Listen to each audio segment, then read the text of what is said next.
വിശുദ്ധ സ്വർഗത്തിൽ നിന്ന്, അങ്ങയുടെ മഹത്വത്തിന്റെ സിംഹാസനത്തിൽ നിന്ന് ജ്ഞാനത്തെ അയച്ചു തരണമേ.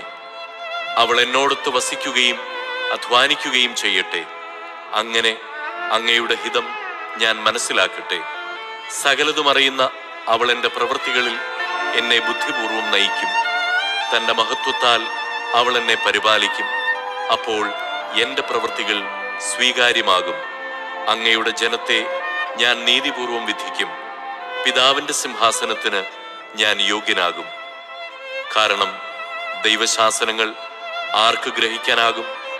കർത്താവിൻ്റെ ഹിതം തിരിച്ചറിയാൻ ആർക്ക് കഴിയും? മർത്യരുടെ ആലോചന നിസ്സാരമാണ്. ഞങ്ങളുടെ പദ്ധതികൾ പരാജയപ്പെടാം. നശ്വര ശരീരം ആത്മാവിന് ദുർവഹമാണ്. ഈ കളിമൺ കൂടാരം ചിന്താശീലമുള്ള മനസ്സിനെ ഞെരുക്കുന്നു. ഭൂമിയിലെ കാര്യങ്ങൾ ഊഹിക്കുക ദുഷ്കരം. അടുത്തുള്ളതുപോലും അധ്വാനിച്ചു വേണം കണ്ടെത്താൻ. പിന്നെ ആകാശത്തിലുള്ള കാര്യങ്ങൾ കണ്ടെത്താൻ ആർക്ക് കഴിയും? അങ്ങ് ജ്ഞാനത്തെയും അങ്ങയുടെ പരിശുദ്ധാത്മാവിനെയും ഉന്നതത്തിൽ നിന്ന് നൽകിയില്ലെങ്കിൽ അങ്ങയുടെ ഹിതം ആരറിയും? ജ്ഞാനം ഭൂവാസികളുടെ പാത നേരെയാക്കി. സർവോപരി എല്ലാറ്റിനെയും കൂട്ടിയിണക്കി പരിപൂർണമായ ഐക്യത്തിൽ ബന്ധിക്കുന്ന സ്നേഹം പരിശീലിക്കുവിൻ. ക്രിസ്തുവിന്റെ സമാധാനം നിങ്ങളുടെ ഹൃദയങ്ങളെ ഭരിക്കട്ടെ. ഈ സമാധാനത്തിലേക്കാണ് നിങ്ങൾ ഏക ശരീരമായി വിളിക്കപ്പെട്ടത്. അതിനാൽ നിങ്ങൾ കൃതജ്ഞതാ നിർഭരരായിരിക്കുവിൻ. പരസ്പരം പഠിപ്പിക്കുകയും ഉപദേശിക്കുകയും ചെയ്യുമ്പോഴും കൃതജ്ഞത നിറഞ്ഞ ഹൃദയത്തോടെ ദൈവത്തിന് സങ്കീർത്തനങ്ങളും ഗാനങ്ങളും ആത്മീയ ഗീതങ്ങളും പാടുമ്പോഴും ക്രിസ്തുവിന്റെ വചനം നിങ്ങളിൽ സമൃദ്ധമായി വസിക്കട്ടെ.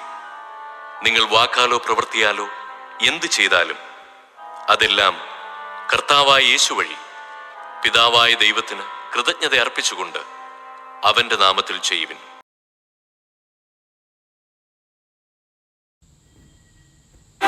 യേശു ഈ ഉപമകൾ അവസാനിപ്പിച്ച ശേഷം അവിടെ നിന്ന് പുറപ്പെട്ട് സ്വദേശത്ത് വന്ന് അവരുടെ സിനഗോഗിൽ പഠിപ്പിച്ചു. അവർ വിസ്മയഭരിതരായി ചോദിച്ചു, ഇവൻ ഈ ജ്ഞാനവും ശക്തിയും എവിടെ നിന്ന്? ഇവൻ ആ തച്ചന്റെ മകനല്ലേ? മറിയമല്ലേ ഇവന്റെ അമ്മ?